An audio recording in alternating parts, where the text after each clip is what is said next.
sinabawang salmon na may malunggay. Lagyan ko siya guys ng sibuyas. Ayan na siya guys. Ano ito guys? O yung tinik ng salmon. Sabawan ko siya at saka lagyan ng malunggay. Ulam ko for today.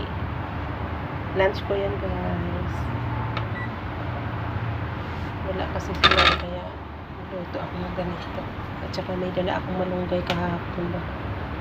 Ayan na siya guys.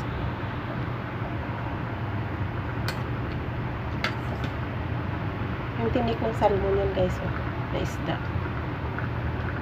Ayan.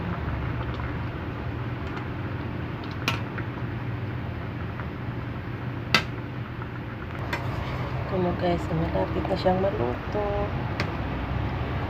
Lagyan ko na siya guys ng malunggay.